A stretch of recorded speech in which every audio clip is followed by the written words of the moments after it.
Well, personally, maybe a little. I do feel I'm impacted because I have a lot of friends who actually are really concerned about it.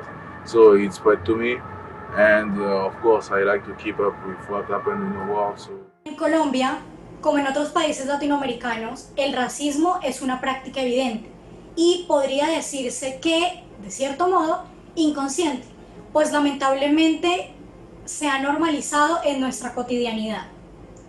Hablando puntualmente de las comunidades indígenas y de la población afrocolombiana, se han generado estereotipos basados o ligados en sus rasgos físicos, pues no cumplen con los estándares de belleza, en sus ideologías, en sus costumbres, en el caso de su vestimenta, o en la cultura, hablando de la lengua.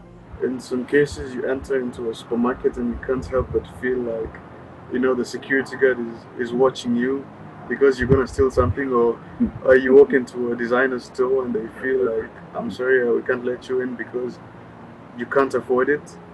Discrimination against the indigenous people of Palestine is actually not something new on this land.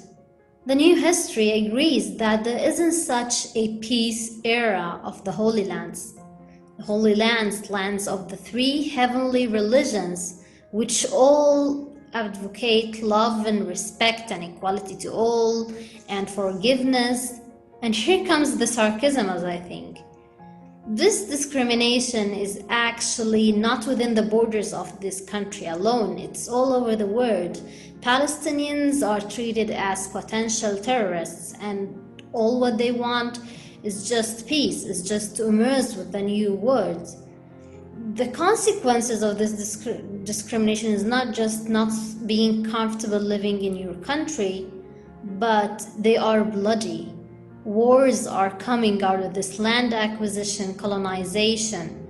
Para ilustrarlos, daré algunos ejemplos. La utilización de la expresión idiomática trabajar como negro, que hace referencia a tiempos de esclavitud cuando el trabajo era forzado y no remunerado para la raza negra. O con las comunidades indígenas cuando se considera que no son cultas o educadas porque no hablan el español o porque su ideología y cosmovisión es diferente a la nuestra.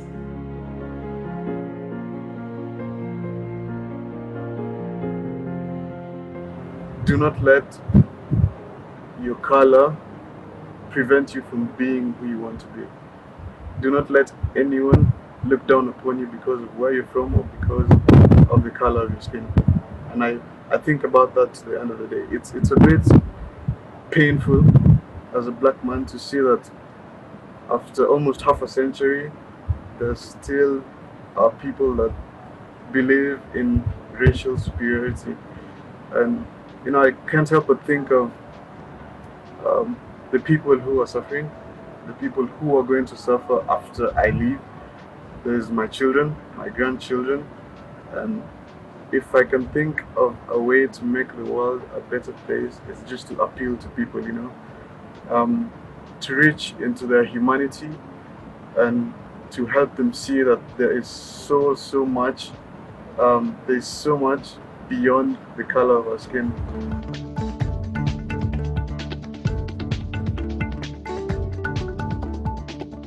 When we're asked, how do you feel about this? I'm always reminded of a beautiful story of a Palestinian speaker in one of the graduation ceremonies. He accidentally took the pen of the host and he forgets to return it to him when it's time for him to get off the stage. The host leaves everything, the audience, the ceremony, and runs after him to get the pen. The speaker is surprised and said, "You leave everything for this pen, and you ask about my feeling for leaving my hometown?" It's just to appeal to everyone out there. At the end of the day, we are all human beings. At the end of the day, beneath my skin is blood that is red just like everyone else. Beneath the skin is my heart that beats the same way as yours does. Beneath my head is a brain which functions the same way. The color should not mean anything. It should not identify us. We need to rise above hate. We need to rise above racial discrimination and prejudice. We need to rise above the anger. We need to come together as one, as a human race, because at this point, it's not global warming that is going to destroy the human race. It's not nuclear war. It's not diseases. At this point, it's going to be the racial division that is going on in our world. Las poblaciones étnicas son los principales referentes de nuestra historia, nuestras raíces, nuestros orígenes. Siempre han luchado por conservar sus tradiciones, su identidad y por sobrevivir en una sociedad que los excluye y discrimina. Es hora de reconocernos como una sociedad pluriétnica, diversa e incluyente, que nos une el sentirnos humanos y que no nos destruya el actuar irracional con nuestra propia raza. La raza humana que unida, según palabras de Gabriel García Márquez, tendrá una segunda oportunidad sobre la tierra. Good morning, good afternoon, and good evening. Buenos días, buenas tardes, y buenas noches. My name is Carlos Coelho, and it is my privilege to welcome you on behalf of our President and our members around the world to this LaSallian Dialogue on Racism, a Global Pandemic. We thank our supporting institutions in this event. They are the Secretariat of Solidarity and Development, the World Union of Former LaSallian Students, UMAEL, and the Young Lasallians, and we are glad to have them on our side. Before we begin, just two quick technical notes. Our event will be broadcast in both Spanish and English. So to choose your preferred language, please find the globe that is located at the bottom of your Zoom screen and choose either English or Spanish. Also, in the bottom of the screen, you will find a Q&A function that will allow you to ask questions to our panelists, and we invite you to do so during the webinar. To speak on behalf of our membership, it's something that it's not taken lightly. We are, after all, a kaleidoscope of cultures, perspectives, and traditions that, when combined, ignite the full potential of the LaSallian mission on higher education.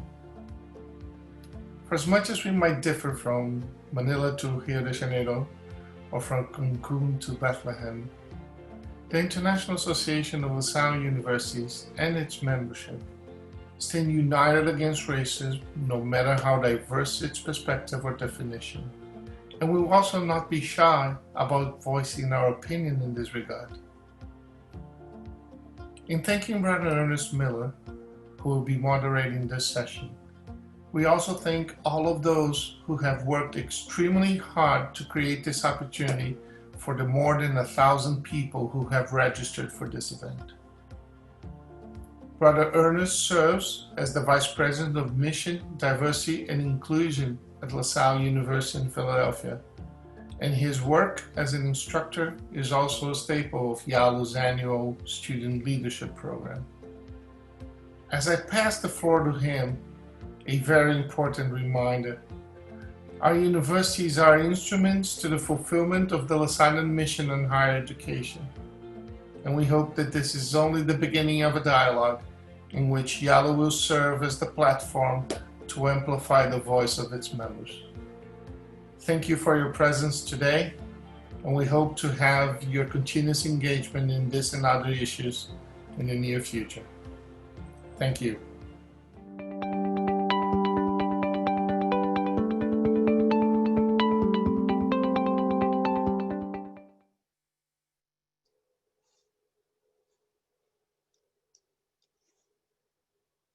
Thank you, Carlos. So let us begin by remembering that we are in God's holy presence. We gather today in the spirit of together and by association, the LaSallian principle inherited from Saint LaSalle and his first brothers that call us to remain united for the mission of LaSallian education in our times. The Declaration on the LaSallian Educational Mission articulates the aims of our prophetic mission: to build societies where peace, equity, social justice, civic participation, the raising up of common dreams, and respect for freedom and differences are possible. This is a historic moment in our world. We are struggling with a pandemic within a pandemic within a pandemic. The C-19 disease, a global economic crisis, and racism. The wave of public outrage in reaction to George Floyd's murder launched protests and a clarion call for systemic social transformation of a scope and scale unseen in decades around the United States and indeed the world. These protests arrive at a moment when people are hungry to end the moral pandemic of systemic interlocking injustices. These protests arrive at a moment when many people aspire to expand the quest for human freedom, human dignity, and political life in which all peoples can flourish. Speaking for God, listen to these words of the prophet Amos in chapter 5 of the Message version of the Bible. Woe to you who turn justice to vinegar and stomp righteousness into the mud. Do you realize where you are? You're in a cosmos star-flung with constellations by God. Justice is a lost cause. Evil is epidemic. Decent people throw up their hands. Do you know what I want? I want justice, oceans of it. I want fairness, rivers of it. That's what I want. That's all I want. Sisters and brothers, my fellow LaSallians, this has to be a time of metanoia, of moral and spiritual renewal. The writer James Baldwin wrote, "To do your first works over means to re-examine everything. Go back to where you started, or as far back as you can. Examine all of it. Travel your road again and tell the true truth about it again." We, brothers and LaSallian partners, must not only bear witness to a different way of being in the world, but also reveal the willful ignorance about how our own choices make racism possible and keep the pandemic of evil alive. Today's live stream event is both a critical dialogue and a call to prophetic action. LaSallians must continue to discern how to define and shape what the future should be. Anti-racist, a community of persons, all of equal dignity, committed to each other's flourishing, bound together to achieve Ubuntu, the Southern African expression meaning humanity, or I am because you are. So let us now introduce our esteemed panelists. Dr. Kristi J serves as the Chief Diversity Officer and Director of Multicultural Student Services at Lewis University in Romeoville, Illinois, near Chicago. She has participated in the LaSallian Higher Education Colloquy, sponsored by the LaSallian Association of Colleges and Universities. Her research interests include the experiences of Black women in the collegiate setting through the lens of critical race theory and Black feminist thought. Dr. Jamil Khader serves as Dean of Research and Professor of English at Bethlehem University in Palestine. He is the editor of the Bethlehem University Journal with vast international experience. He has written numerous scholarly articles on post-colonial women writers, Islamophobia, and cosmopolitanism, among other topics. Brother Armin Luistro, FSc, PhD, serves as the brother visitor of the LaSallian East Asia District, LEAD, that spans from the Philippines to Japan to Singapore. In addition to his decades of ministry in LaSallian schools and universities, he served as the Secretary of Education for the Philippines from 2010 to 2016. Brother Francisco Chico Pérez, FSc, serves as the director of LaSalle de Chiquimula High School in eastern Guatemala on the border with Honduras. He is a member of the Association of Forensic Anthropology Guatemala, a doctoral candidate in anthropology at Universidad de Salamanca in Spain. He is an avid research partner on indigenous populations in a consortium with colleagues from Boston College and Harvard University. We thank each of them for their commitment today. So let us begin with our dialogue. Dr. Khader, you have written critical articles on racial inequality. One article is entitled Liberal Politics and the Challenge of White Supremacy. To begin this dialogue, we need to understand certain terms and concepts, otherwise confusion remains. So Jamil, help us understand what is race and what is racism? Good afternoon, everyone. Good morning, good evening, wherever you are in the world. Thank you for coming. Thank you, Brother Ernest, Brother Jack, Carlos, and Diana for putting this event together. I'm really honored to be here with such a wonderful group of scholars and educators to speak about a very important and perennial topic. I thank you, Ernest, for this question and for referencing my article on white supremacy. It is actually one of a series of articles I have written about white supremacy when I was in the States and when I returned to Palestine. And in this particular piece, I actually examined Trump's racialized rhetoric and race-baiting strategies in the context of the current debates about American identity, white supremacy, and the so-called post-racial multicultural ideology. The important point for me, which underlines my work and my vision of future solidarity of what I call the worst of those indigenous and colonized communities that are excluded from the system, is the intensification of the contradictions of the global capitalist system in the US and around the world.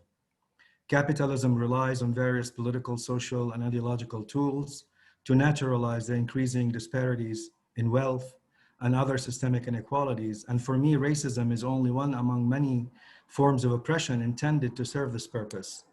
So from my location in Palestine, the long history of 244 years of white supremacist terrorism in the United States and militia violence in both its domestic and transnational dimensions is what sustains and supports this project of American empire itself in relation to global capital. Now, it is important for me to answer your question too and define the operative semantics of the panel. So I'm relying on a paper by Keith Lawrence from the Aspen Institute on Community Change and Terry Kelleher from the Applied Research Center at UC Berkeley in a paper that they actually published in 2004. These scholars state outright that race is a specious classification of human beings created by Europeans, whites. It is not a scientific or an anthropological concept. Biologically, as you all know, race is a meaningless concept because the majority of genetic differences between humans, let's say 99.9%, were found within a population, and only 0.1 of genetic differences were found between populations within a race. So if you think about the Genome Project, for example, DNA studies do not indicate that there are separate classifiable subspecies within modern humans. There's no genetic basis for divisions of human ethnicity even. People who have lived in the same geographic region for many generations may have some alleles in common, but no allele will be found in all members of one population. So the American Anthropological Association recommended in 2010 the elimination of the term race from Directive 15 of the Office of Management and Budget during the planning for the 2010 consensus. So what happens to this specious and spurious classification of human beings is that racist practices, institutions, and discourses take these categorizations of people, which are false, and assign human worth and social status to them using whiteness as the model of humanity and the height of human achievement for the purpose of establishing and maintaining privilege and power. So bodies, individuals, and groups are racialized this way. They are subjected to racial preconceptions, cultural patterns, and stereotypes that inform the way social phenomena is coded in racial terms to criminalize, to exclude, and silence people of indigenous people and colonized communities. So for me, the idea here is that racism itself, or different conceptions of the idea of race, are constructed within various legal, economic, and sociopolitical contexts and create this system that we refer to as racism. These scholars refer to various forms of racism that I would like to mention quickly and allow Dr. Kelly to talk about some of them. The issue of individual internalized racism, interpersonal racism, institutional racism, and structural racism. And structural racism is the most profound and pervasive form of racism. And the scholars argue that all other forms of racism actually emerge from structural racism. The final point about structural racism, again, is that it's a system of a hierarchy and inequity primarily characterized by white supremacy. The preferential treatment, privilege, and power for white people at the expense in the United States, for example, in particular in this case, of Black, Latino, Asian, Pacific Islanders, Native Americans, Arab, and other racially oppressed groups. I hope I didn't take much of your time, but this is how I would define these terms. Thank you. Thank you, Jamil. That was very comprehensive.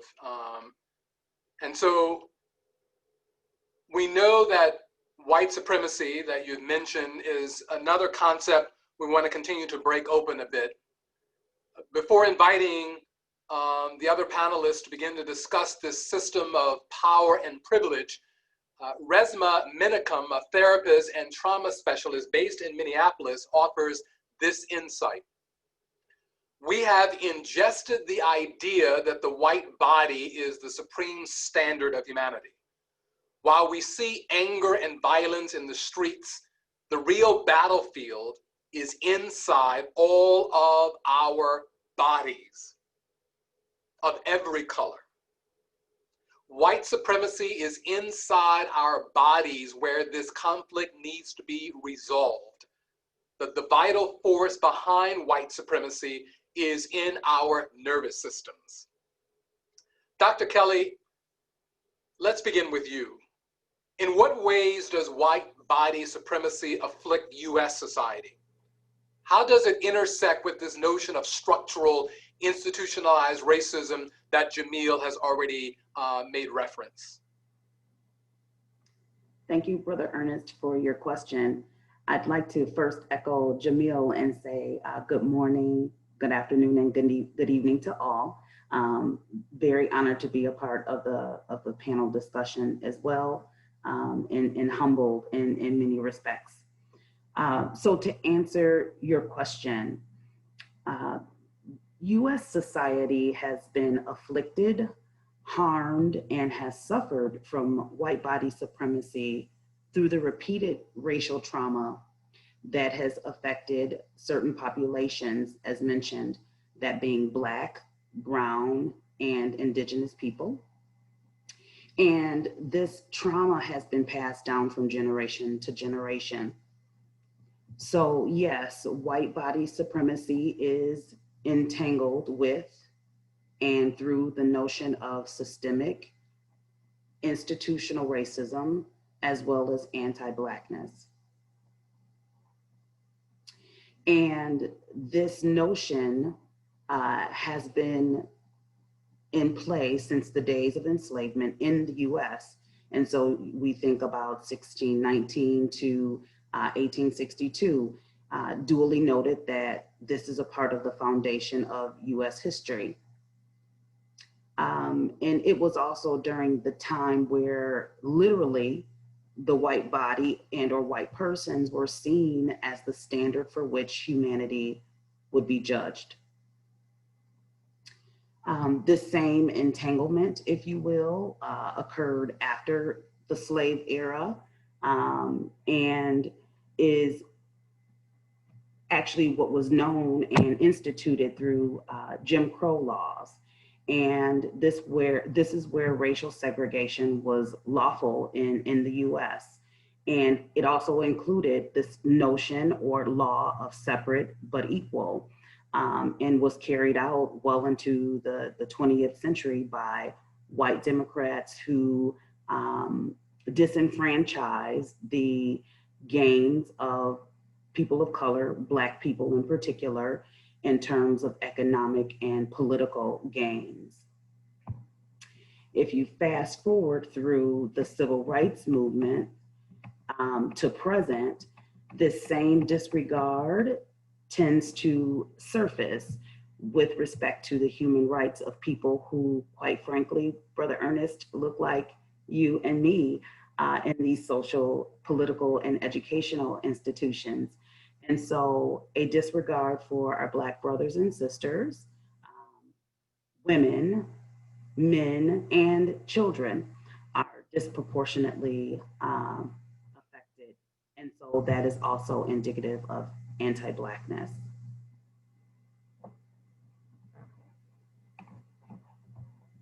Thank you, Kristi. Before we move forward, I just want to share with us that now over 704 people are participating live in our dialogue and call to action at this moment. So we thank God for everyone's presence. Brother Chico, you are an indigenous person, a member of a Mayan ethnic group. And in fact, we just recently had a question talking about is the better term to refer to peoples, to their ethnic groups, as opposed to race, right? Races, and I think that's correct. You know that racism and classism have a centuries-old history throughout Latin America because of European colonialism and imperialism. I recently read an article arguing it's time for Mexico and other Latin American countries to do some soul searching and acknowledge the breadth and depth of racism and other forms of discrimination when it comes to people of African and indigenous backgrounds. How does white supremacy affect Guatemalan society in general, and in particular, I should say, and other parts of Latin America in general, if you can touch on that just a bit as well? Muchas gracias, hermano Ernest, a todos los lasalianos. Buenos días desde Guatemala, buenas tardes en otro lugar y buenas noches en otras latitudes. Creo que el tema, quisiera empezar, creo que el tema racismo y raza y todo este tema es tan difícil porque carcome nuestra sociedad. La situación es que hay que entenderlo desde la historia. Hay una historia en la que parte diciendo que hay un inicio, por lo cual esta raza y racismo se convierten como instrumentos de clasificación social y poblacional. Para mí nace esto como pues esa separación desde la clasificar a la gente por su color, por su tamaño, por color de sus ojos, por lo que es realmente, lo llamo yo, una apolía. Y la palabra raza no me gusta, porque desde ya discrimina. La situación del racismo en América Latina, y yo creo que en todo el mundo, es desigual, tan difícil como el problema de las drogas, la corrupción y otras situaciones que estamos tratando de salir adelante con ellas. La situación, digamos, en América Latina es difícil si no lo entendemos desde su historia, pero yo lo que veo aquí es muy interesante, porque dentro de la misma situación que estamos viviendo de opresión, muchos queremos salir adelante, muchos queremos decir no al racismo, con actitudes correctas, con denunciar estas atrocidades. Comienzo quizás con dar un ejemplo en Guatemala. ¿En qué momento esto afecta o impacta mucho? Yo quisiera como ejemplificar una situación ocurrida. Hay muchas, pero durante los 36 años de guerra en mi país, mucha gente murió, especialmente población civil y población maya. Muchos intelectuales y yo también lo reconocemos como genocidio. ¿Por qué? Porque esto se utilizó como un instrumento para la limpieza, digamos, étnica. Y murieron aproximadamente 200,000 guatemaltecos. Mi país, como en otros países de América Latina, es un país racista. La clase política y algunos intelectuales no lo quieren reconocer, porque de eso viven. O sea, hacer menos a la gente, no reconocer que hay otras culturas, hay otras formas de vida, no les interesa esto. La situación de la mujer maya, sin duda, es más difícil porque sufre el racismo. Primero por ser mujer, por ser maya y por ser pobre. Entonces, encontramos aquí que incluso se dice en Guatemala que ser racista sale barato. ¿En qué sentido? Que hay leyes, es cierto, ya hay unas leyes que defienden o que no deja impune esta situación. Pero las autoridades actuales, pues no, las leyes lo dejan a un lado. Hay situaciones para mucha gente normales como insultos, ¿verdad? Decir aquí en Guatemala la palabra indio, ¿verdad? Es sinónimo de tonto, bruto, el que no sabe. Indito, más suave todavía, es como el efecto inyección, ¿verdad? Hay otra palabra muy propia aquí, isto, y podemos enumerar muchas, un lenguaje creado para poder hacer menos a los demás. Y a lo largo de América Latina encontramos también muchos aspectos, fenómenos, por ejemplo, contra los afroamericanos, ¿verdad? Encontramos frases, por ejemplo, he trabajado hoy como negro, ¿verdad? Viernes negro, ¿verdad? Todo va en contra de ellos. Y los blancos, definitivamente, no todos, por supuesto, también los que entienden esta parte del racismo lo defienden. Otros están también unidos para contradecir esta parte, para decirnos a todos que el racismo no tiene cabida. En Guatemala encontramos muchos aspectos por los cuales la gente sufre y se ha creado un sistema por el cual se pierde oportunidades o por ser maya ya lo ven como alguien, bueno, este ya no tiene oportunidad, este es el atraso de nuestro país, así nos definen en Guatemala. En otros países encontramos, por ejemplo, en Venezuela, bueno, hay medios ahí que favorecen incluso ¿verdad? El racismo. En Colombia, alguien ya nos habló en su momentito, que los afroamericanos también sufren. También ellos, su situación no es reconocida. Y los pueblos originarios en toda América Latina, todos tenemos un pasaje, una historia, un sufrimiento, un éxodo que estamos haciendo. En Brasil, por supuesto, también hay problemas fuertes ahí de racismo. En Chile también, en Argentina. Podemos, por ejemplo, mencionar, aunque nunca se habla, de los gitanos en Argentina. Vistos, ¿verdad? Y no solo Argentina, hay otros lugares. En México igual hay otros problemas fuertes, difíciles de racismo que estamos viviendo. De manera que yo lo que veo aquí, la supremacía blanca o la opresión en la cual estamos viviendo, está queriendo como hacernos no solo de menos, sino hacernos perder esa oportunidad de ser ciudadanos, de ser personas que queremos también aportar. Tenemos nuestra cultura, tenemos conocimiento. Todas las culturas tienen su ciencia. Eso no es reconocido. Hace poco, por ejemplo, tuvimos las elecciones en Guatemala para la presidencia. Una candidata indígena logró el 4º puesto. Esto despertó racismo, porque hasta ganó algunos candidatos blancos de los que siempre favorecen este racismo. Entonces, encontramos cada día expresiones. Hay un lenguaje creado de exclusión. Hay un lenguaje en el cual se maqueta a la persona.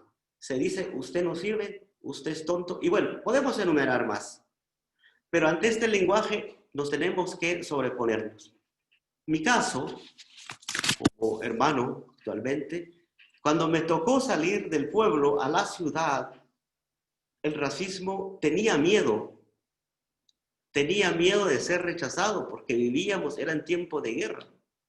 Y recuerdo, esta es una anécdota, el día que llegué ya a la ciudad, llegué al centro, a la institución donde iba a estudiar, me encontré un amigo del pueblo y yo inmediatamente le saludé en mi idioma, que era lo común.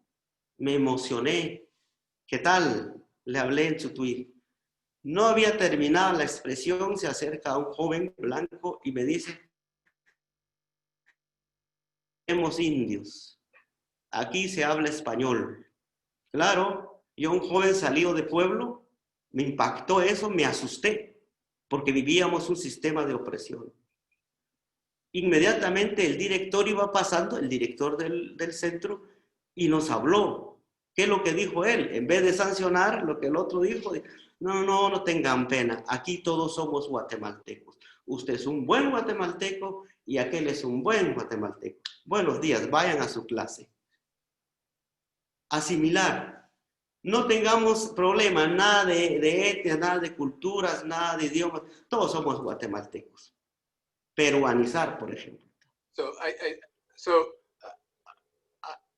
I think, Chico, you bring forward some very astute, very good observations in terms of your cultural context in Guatemala and trying to give us a sense of the larger Latin American landscape. So thank you. And it's also an opportunity at this point to perhaps also say, again, recognizing an observation that has come to us through the Q&A about recognizing the fact that in too many parts of the world, first peoples, indigenous peoples' lands were stolen from them, and we stand on that land. And so to recognize, to acknowledge that fact.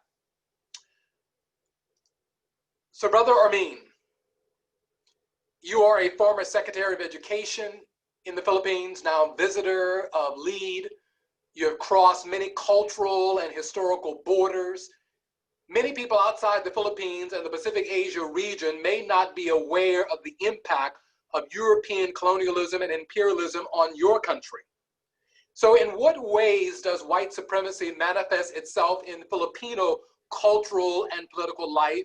And if you could, for a moment, talk about how it manifests itself in other Asian Pacific countries in general. Thank you, Ernest, and Greetings to all of our LaSallians all over the world. Asia and Pacific, the Pacific, is very, very diverse.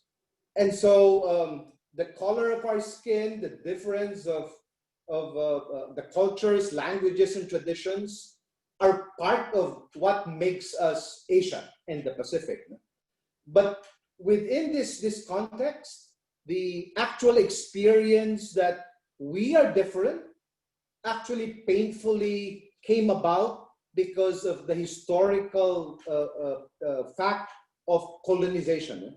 And like many other countries that have also been colonized, part of that initial engagement, but painful engagement with a white man coming to our shores, more powerful, and a feeling that they own the country, was sadly the first impact of racism, I would say, in these parts of the world. There were at least 6 white powers that came over Southeast Asia. And that's how attractive the islands were and the archipelago was to Western powers. In this initial painful experience, that we are different, that we are lesser, our culture, our language, our knowledge, indigenous knowledge, was less than another power, another culture. That was what, for example, like the Philippines experienced in 3 centuries under Spanish rule, and that was followed by 5 decades under the Americans. But for both Western colonizers, they reinforced essentially the same prejudice, the same discriminatory policies and actions, which cultivated what through generations, even up to my time, is called colonial mentality, and continues to persist even after decades of independence of many of the Asian countries. Just for a brief example, when the Spanish conquistadores came over, like what Brother Chico mentioned, we were also called Indios. But that was a mistaken moniker for Filipinos, because we have nothing to do with India. Neither the American Indians nor India the country. The only reason why we were called Indios was because Magellan was sailing towards India, made a mistake, and landed on Philippine shores, and he thought we were Indians. But the other term for Filipinos, the derogatory term of the Spaniards, were negritos.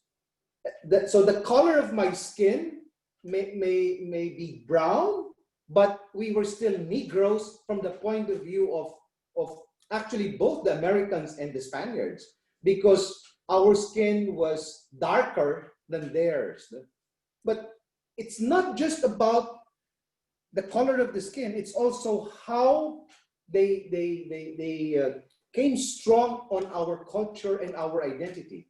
So eating with our hands and worshiping spirits, the deep spirituality related with nature was changed with the coming of the learning Spanish as a language, and anything that's indigenous language was kind of swept under because it was called barbaric. Religion was introduced to us as a Western imposition. Very sad, because Christ is Asian, but all Spanish images of Christ, except for a few. There are some rare icons that are black, but Christ to us in mental image is a white man.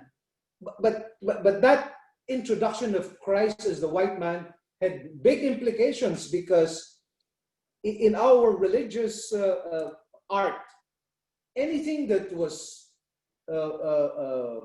holy and angelic were pictured as white, and the devil and evil were all black. Well, when the Americans came, that was largely reinforced. And our historians, Renato Constantino says, the American initiated educational system was never intended to promote democracy, freedom, nor equality. But essentially, it was there to override, the overriding objective was really preserving and expanding American control. White is better. White people are more intelligent, and they have the capacity to rule because they are more human than the rest of us. Sadly, that was how we experienced the first wave of racism. Today, even if Filipinos, for example, are in almost every other country in the world, I think part of being a Filipino is connected with the same cultural mentality that we have inherited and has been passed on from generation to generation. Thank you.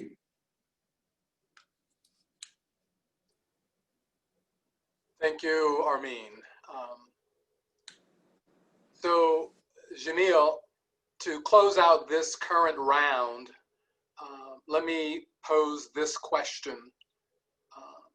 How does the passage of the Jewish nation-state law, which I believe is a recent decision in Israel, exacerbate the problem of structural racism in Israel and in Palestine in the context of the colonial and apartheid realities faced on the ground?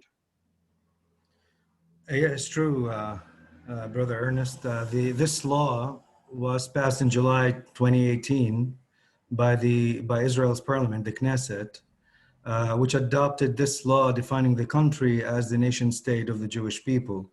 And the law stipulates basically that, quote, Israel is the historic homeland of the Jewish people, and they have an exclusive right to national self-determination in it. It also states that an undivided Jerusalem is the capital city of Israel. But in this law, basically, there were a few elements that need to be emphasized.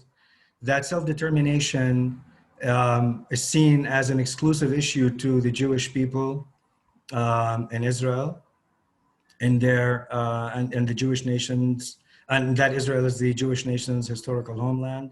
It makes Hebrew the country's national language, and defines the establishment of Jewish communities as being in the national interest, views the establishment of Jewish-only settlements as being in the national interest as well. Arabic was demoted in this law from an official language to a special status.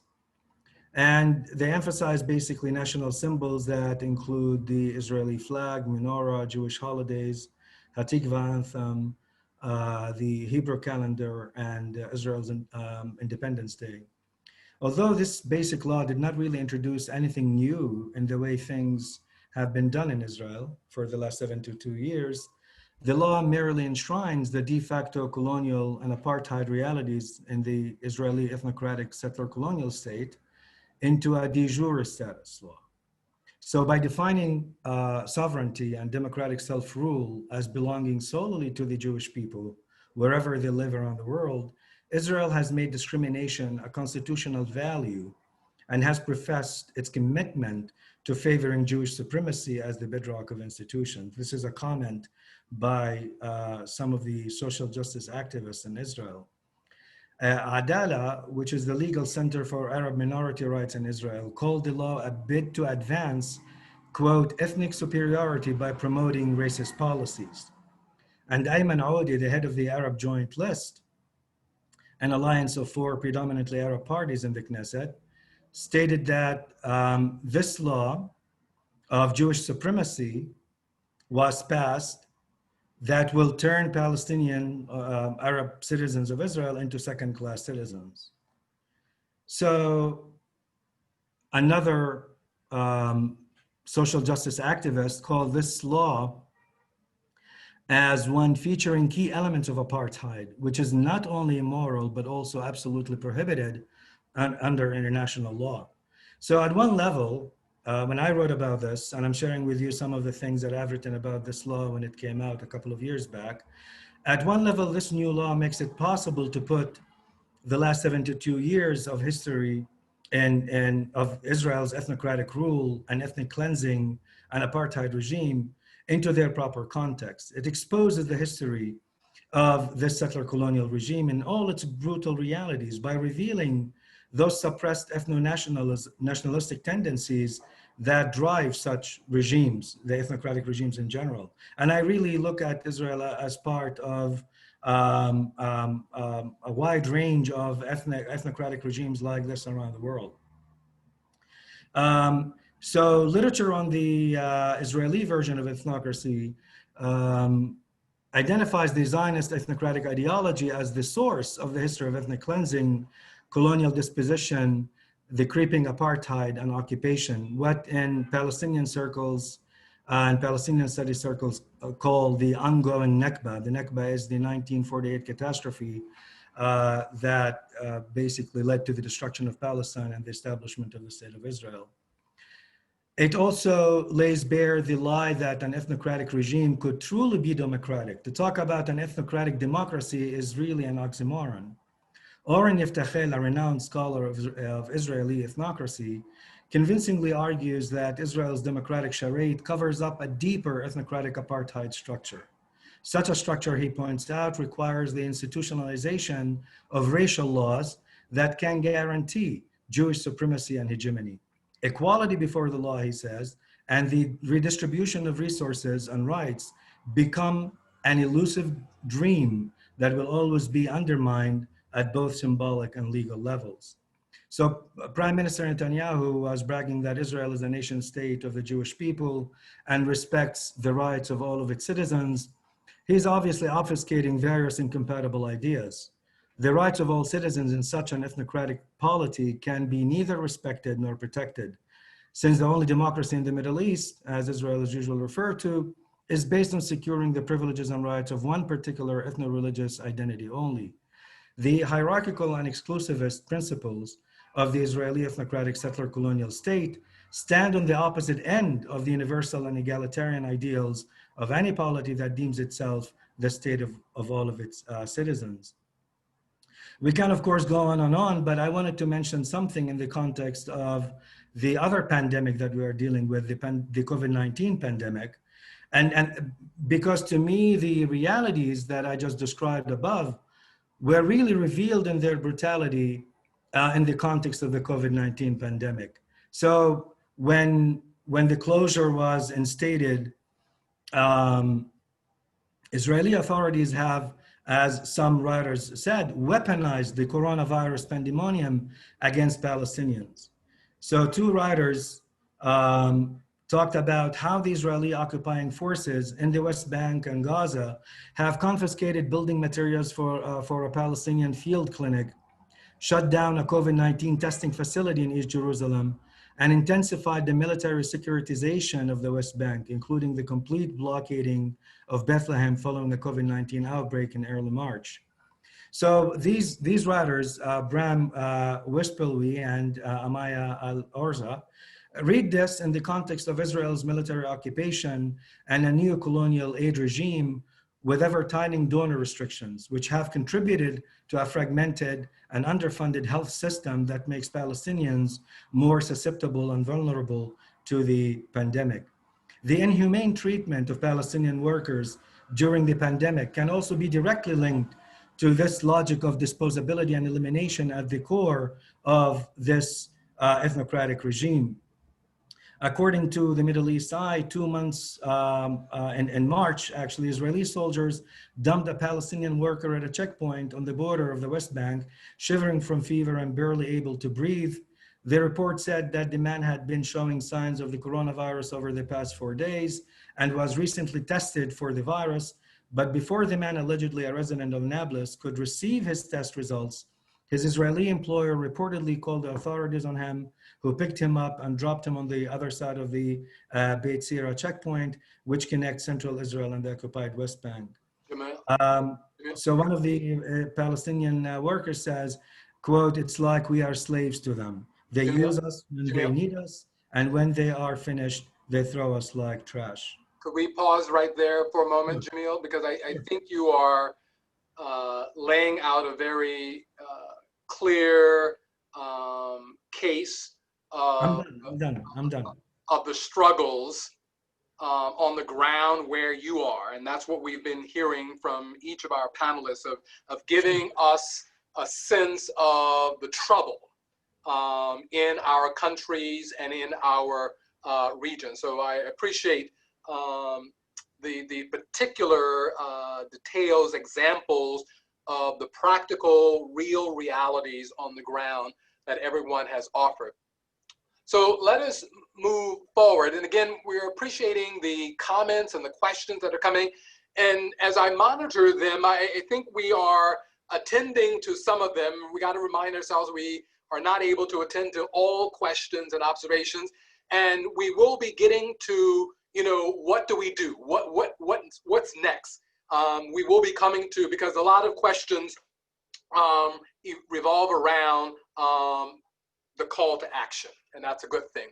So Black Lives Matter is a political and social movement that emerges after the murder of Trayvon Martin in 2013 in Florida.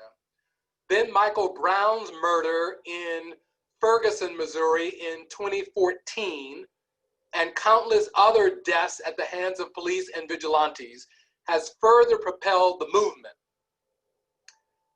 The New York Times on the 16th of June produced a beautiful 2-page map charting where protests took place across the US, not only in the big cities, but in small towns and little villages and hamlets.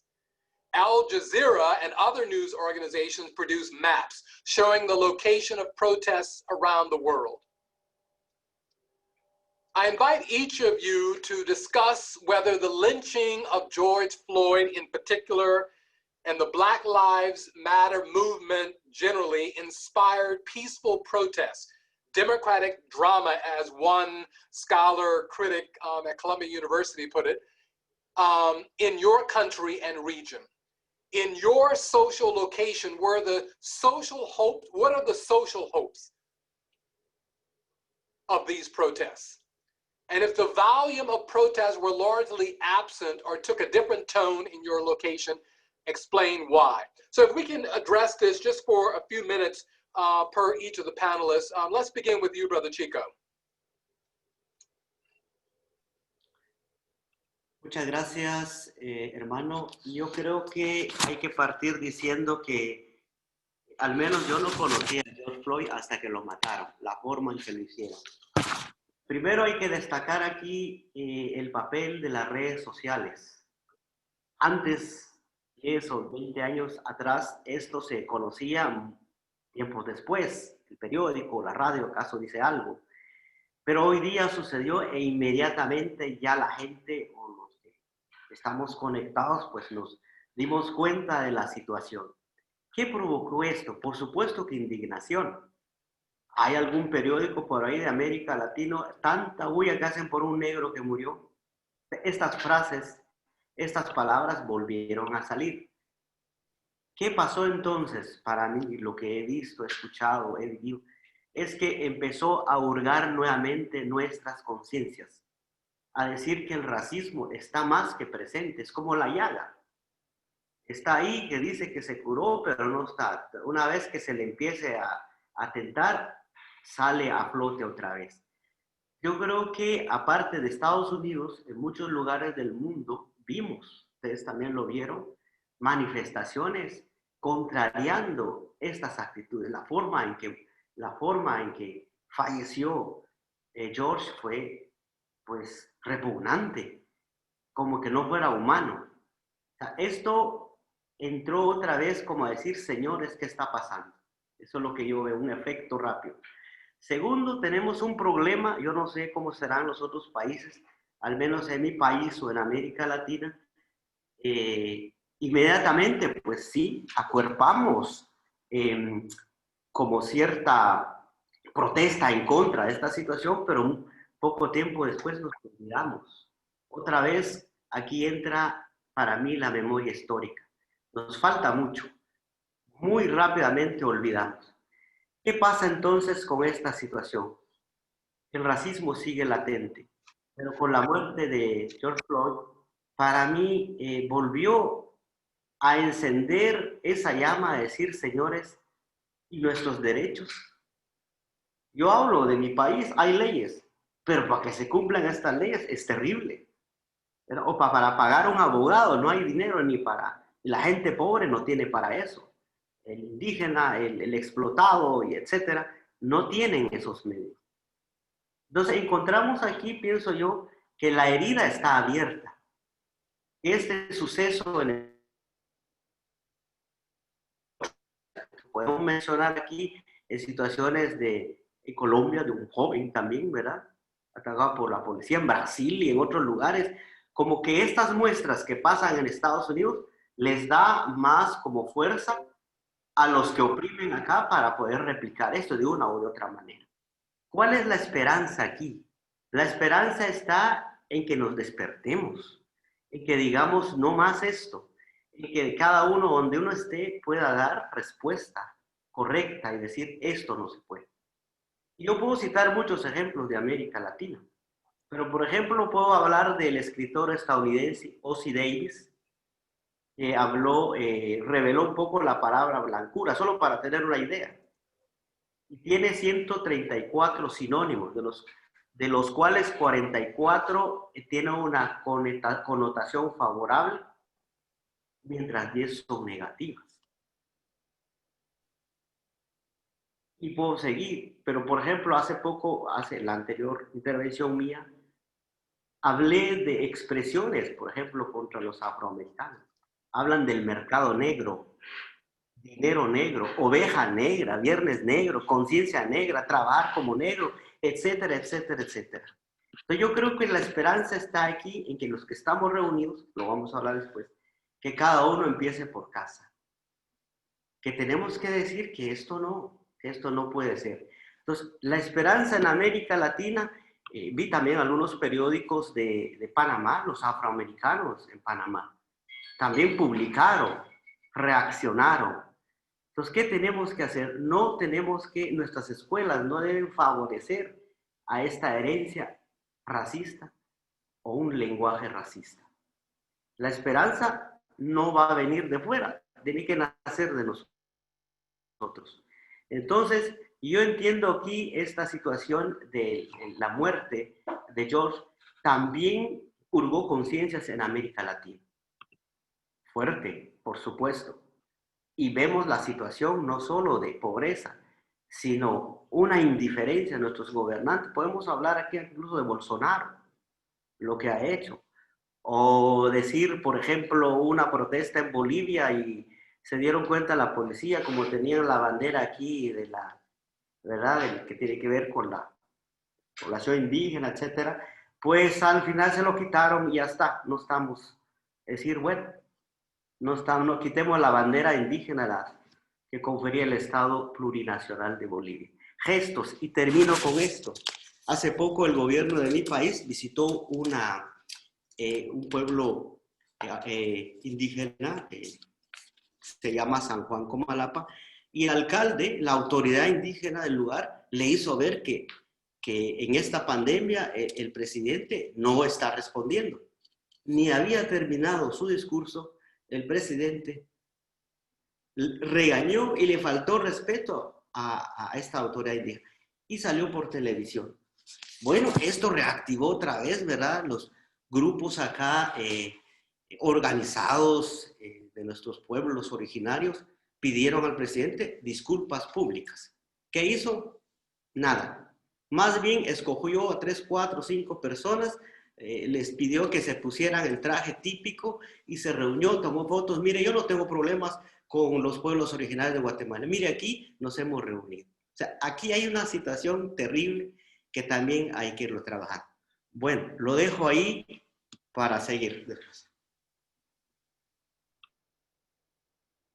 Thank you. And I'm going to use my moderator's privilege because we're getting some very rich questions that flow with some other questions we have coming forward. So I want to get to them shortly to spend some good time with some of these questions. But before we do that, I'm just ask one more of our panelists to just talk about the significance of and scope of these protests. So since George Floyd's death was here in the United States, along with the deaths of many others, let me just ask you, Kristi, just to speak for a brief moment about how you see the significance of what has taken place post the death, the murder of George Floyd. Absolutely, Brother Ernest. And I'll try to be brief. So George Floyd's death, yes, indeed, ignited peaceful protests in the US that called for and still calls for change and or what really could be deemed a plea for change, keyword plea. And so as you've mentioned, cities across the US gathered in protest, and individuals from all walks of life gathered in solidarity to express their support for the Black community and to rally against racism. So again, as mentioned, from every corner of the country, there was this fight for humanity where hundreds and thousands gathered in this passionate plea. So I suppose that one of the hopes is that each of those individuals who participated in the protests, Black, Brown, Indigenous, and our white brothers and sisters, heard each other's cry. So that's one social hope, is that they heard each other. And then what I also must mention is that the three founders of the Black Lives Matter movement, as I think about the origin of the movement, are three women of color. And in a recent interview, literally this week, as a part of Times Magazine, Most Influential People in 2020, as a part of their induction, Alicia, Miss Garza, who literally was the one who made the Facebook post at that time, at the origin of the movement, what she recalls is literally just an outcry of love to Black people in the US, not at the exclusion of anyone else. And the original post literally said, Black people, I love you. I love us. Our lives matter, not to the exclusion of any other population, but in that moment, there was this outcry.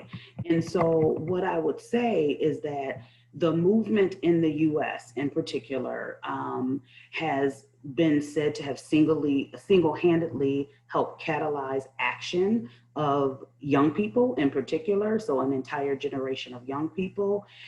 It has encouraged and gratified young people to look at the movement in its origin and how far it's come today. And I think about the protests that even occurred in the US regarding Breonna Taylor's death, and how far yet the movement could still take us in the fight for justice. The Black Lives Matter movement also created a container for Black protests to be taken seriously. And again, as I think about the words of the founders and the origination of the movement, these women do this and continue to do this work out of humility, and they're not even taking sole responsibility for the thousands of protesters across the globe. And instead, they're taking a position that people are listening to one another, social hope, people are responding, and people are proving that we should live in a multiracial democracy, one that works for everybody, an evolution for this country in particular. And I suppose one of my personal social hopes is that whether or not we're on US soil or we're on the soil of other countries, and as panelists of this particular conversation, that the momentum of solidarity remains and that it's steadfast. And not only for the young people, but also for those of us who represent multiple generations, and that we do so peacefully. So I hope I was quick enough. Thank you, Brother Ernest. Thank you, Kristi. So I want to shift now because we need to spend the remaining portion of our allotted time talking about where do we go from here, but at the same time to draw from Plato's Socrates, line 38A of the Apology, the unexamined life is not worth living, to examine ourselves, our LaSallian institutions of learning. So let me preface this, and again, we're getting some very significant observations and questions. So we know that the mission of LaSallian education has the challenge and opportunity to disrupt the status quo, to work towards eradicating racism and the bias, hate, and discrimination that flows from it. Without doubt, a critical integration of anti-racism change-making and practices across the curriculum and co-curriculum programs in our LaSallian schools, universities, and other centers of education is paramount. So, reading contemporary LaSallian thought, our LaSallian writings, we see how Catholic social teaching informs and shapes the LaSallian educational perspective. And conscious of the prophetic dimension of Catholic social teaching, how should LaSallian institutions take up this urgent task to quench racism and embrace an anti-racist orientation? And let me see if I can capture one or two questions from our participants that further delves into this very important issue. How can we begin to confront whiteness in our LaSallian tradition? How do we begin to think about, or have we begun to think about, decolonizing the LaSallian tradition? What would that look like? All right. So there's a lot of questions here. So I want to begin with you, Brother Armin. Again, given your deep history as a brother of the Christian schools, where do we begin in terms of our own LaSallian institutions, in terms of curriculum, but also this richness of this notion of decolonizing the curriculum, if you will?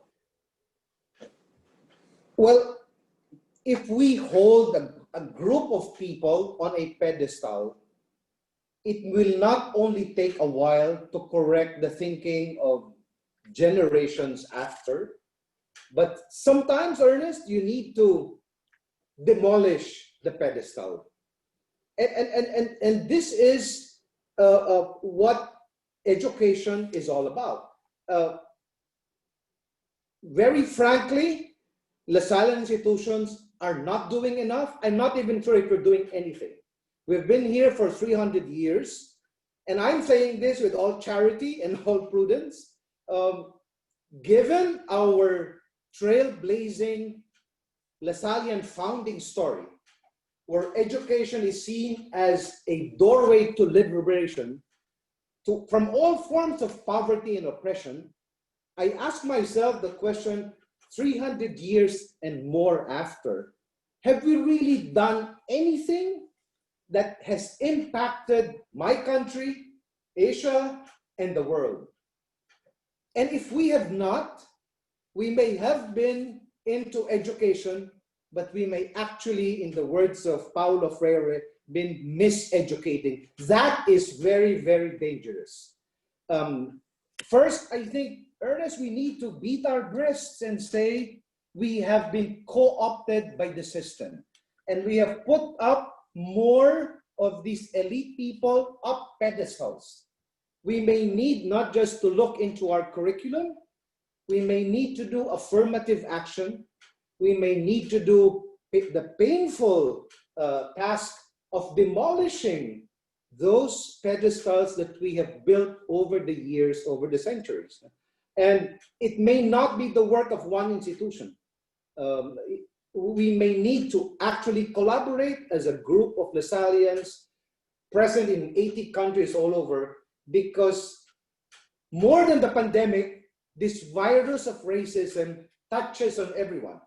The big scandal of George Floyd's death is that the Americans, who I thought taught us about equality, at least in principle, 7 decades after they left the Philippines, it is a shock to me that that same oppression and that same supremacy continues to be leveled against your own people, against you, Ernest, against Kristi. If they, well, we experienced that as Filipinos, as colonized Filipinos, but to see George Floyd being oppressed and being killed by fellow Americans just shocks me. And that's the effect, I suppose, that racism, if left unto its own, without destroying the pedestals that we have built through the centuries, that is what will happen for generations to come. We need to do something, and we need to do it urgently. Appreciate your tone, Armin, for sure. And also you're referencing our story. And one might say, how do we leverage our great heritage for our time? So thank you for your intervention. Jamil, again, let's ask and wrestle with this question of curriculum. You are a dean of research, you are a professor of English. What is it, this notion of decolonizing curriculum? Can you just speak to that for just a brief moment to break that open? And what it could mean for not only Bethlehem University, but more so if you could just speak broadly about this notion of decolonizing the curriculum. Well, since I've been doing post-colonial studies all my life, I thought that this question might be really easy, but it's not really. It's a very back question, very charged question, and requires, you know, volumes to unpack and to discuss. However, one of the things that I just want to mention something brief about my sort of attachment to theory and my understanding of theory as a way of decolonizing the mind, if you want to. Part of it that Armin and the others talked about is our complicity in our own oppression, this sort of internalized racism that people talk about, how we internalize some of those negative conceptions about ourselves. But also about, for me, using, I don't want to sound elitist or whatever, but using radical theories in new ways to allow us to question preconceived notions that we have taken for granted all our lives. Since I'm talking about education and teaching, I just want to mention to you, and I hope some of my students are here, but in one of my classes this semester about the power of text, we began by discussing semiotics and the theories of Roland Barthes, especially his book on mythologies, where he analyzes those mythologies that inform French popular culture and the ideologies that underpin how French people perceive their society. And I was struck by one of his short chapters on, I don't know if you know about this exhibit from the 50s called The Great Family of Man, or The Family of Man, that toured many countries around the world, that tried to present people or humanity as one sort of family of people united in their differences, blah, blah, blah, and all of that thing. And Barthes basically criticizes this idea that focuses on what unites human beings in terms of birth and death and even work, which is a very political statement for him. And then when he talks about it, he says, he criticizes these classical notions of humanism. And he calls for progressive forms of humanism, because classical forms of humanism, he says, postulate that in scratching the history of men a little, the relativity of their institutions or the superficial diversity of their skins. And then he add in parentheses, but why not ask the parents of Emmett Till, the young Negro assassinated by the whites, what they think of the great family of man? One very quickly reaches, he says, the solid rock of universal human nature. Progressive humanism, he says, on the contrary, must always remember to reverse the turns of this very old imposture, constantly to scour nature, its laws and its limits in order to discover history there, and at last to establish nature itself as historical. It's a very short piece, and I really encourage everybody to read it because it's very timely today, and I was struck by it again, and I haven't discussed it in full with my students, but they know they're going to be talking about Floyd and also Iyad Hallaq, a Palestinian special needs student, 32 years old, who was killed by Israeli police 5 days after George was murdered. And I think the connections that we are making, and to me, this politics of solidarity that I believe in, if I may quote one of my favorite philosophers, can I use one more quote, Ernest? Okay. Well, my favorite philosopher is the Slovenian philosopher Slavoj Žižek, and Žižek develops an idea called concrete universality, where he talks about how we should build the solidarity of the oppressed, the people who are excluded from the global capitalist system. And because they are excluded from it, they really represent its truth, the truth of its inequalities, of its oppression, of its injustice.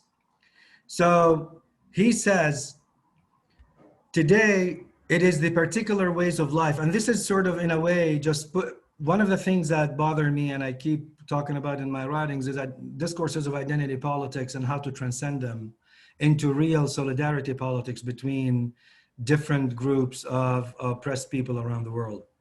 So he says, today it is the particular ways of life that do not exist as autonomous modes of historical existence. The only actual reality is that of the universal capitalist system. Going back to my first point. This is why, in contrast to identity politics, he says, which focuses on how each ethnic, religious, sexual group should be able fully to assert its particular identity, the much more difficult and radical task is to enable each group to access full universality. This access to universality does not mean a recognition that one is also part of the universal human genus, or the assertion of some ideological values that are considered universal. Rather, it means recognizing one's own universality, the way it is at work in the fractures of one's particular identity, as the work of the negative that undermines every such identity. Jamil, just for the sake of time, can you share with us the resource, because we want to get to our final question as a means of, sure. Can you share that in the Q&A? Sure. Because you're offering some very learned resources that I think for us all. So put it in the Q&A. I'll definitely share them with you, but let me just sort of briefly mention his example. We have to, Jamil, we do have to, because of time. All right. Almost, because our leader is going. Okay, no problem. Yeah. So let us just see if we can move to this final question, my dear panelists. And it is, again, some of the questions and observations that are coming through the Q&A. And we appreciate them. So how is it possible for us LaSallians to become a prophetic witness to what's possible? That is, to recover the power to imagine ourselves as agents of peace to create communities of justice, and to love authentically. Brother Armin, can we begin with you on that question as well? How is it possible? I'll just say one line.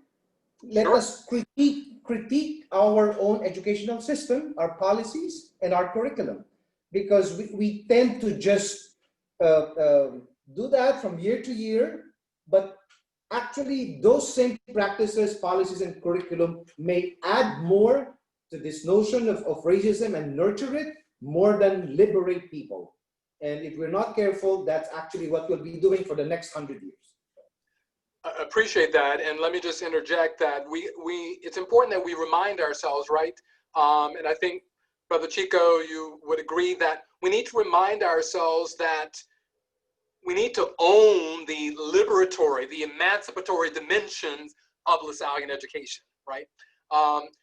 Kristi, how do you attend to this question of what is possible? How can we LaSallians imagine, or might we say reimagine, who we are in these times?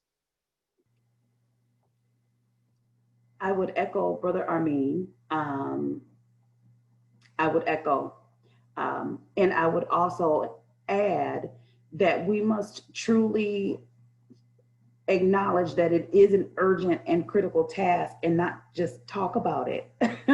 So again, that call to action, and scale up any effort that we've tried over all these years, because the time is now and it's going to get worse before it gets better.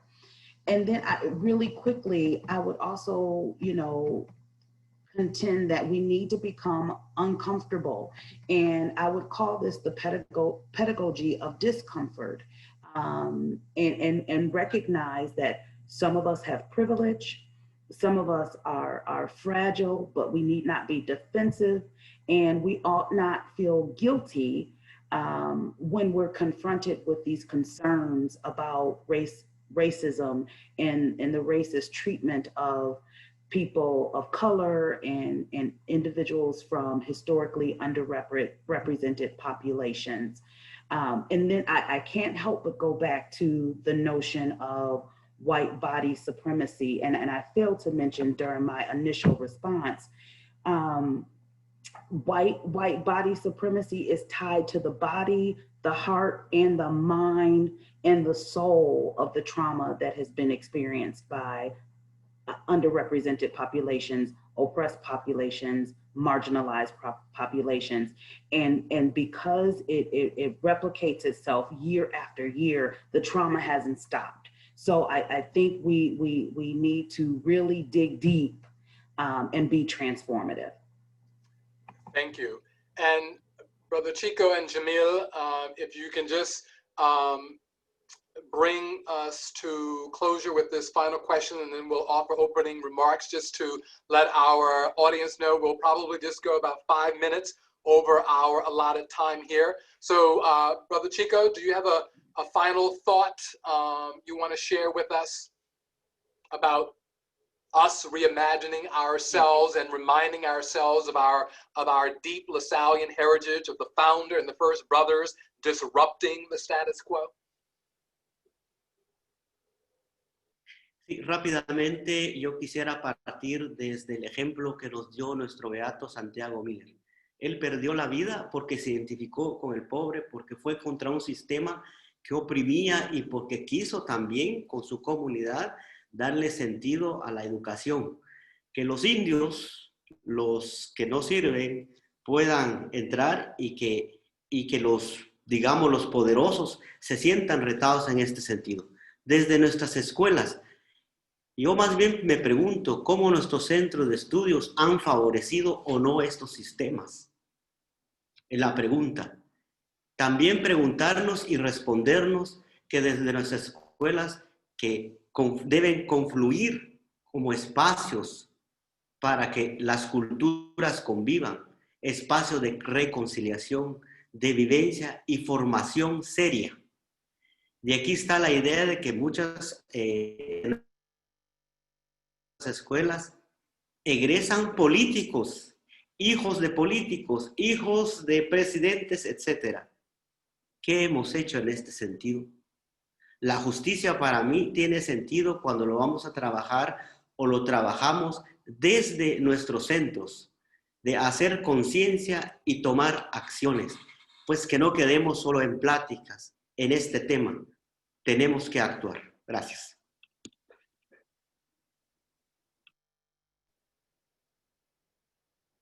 Thank you, my brother. And finally, Jamil, just a quick final word about reimagining ourselves and moving forward. I will just say 3 words. La lucha continúa. The struggle continues. Indeed. Thank you. And my thanks to the panelists, to the International Association of LaSalle Universities for organizing this event. So let me just bring a close with these final comments, my dear sisters and brothers around the world. There is hard work we must still do if we understand that the unexamined life is not worth living. As Baldwin wrote, to accept one's past, one's history, is not the same thing as drowning in it. It is learning how to use it. Baldwin continues, the question is how to fix ourselves. And that is what we've heard in some of the comments and questions. What do we need to do? So Baldwin says we need to fix ourselves, both individually as well as our institutions. He goes on to say, give birth to ourselves, to make us live free of all these swaddling clothes and free of these habits. And by habits, he means being stuck in racial categories. So I will conclude with 3 points in the Trinitarian dimension of LaSallian spirituality.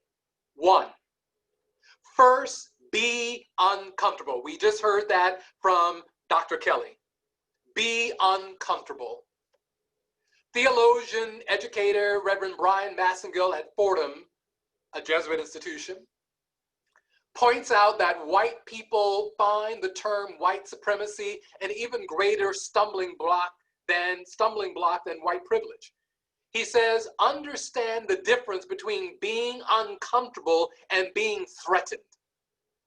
There is no way to tell the truth about race without white people becoming uncomfortable.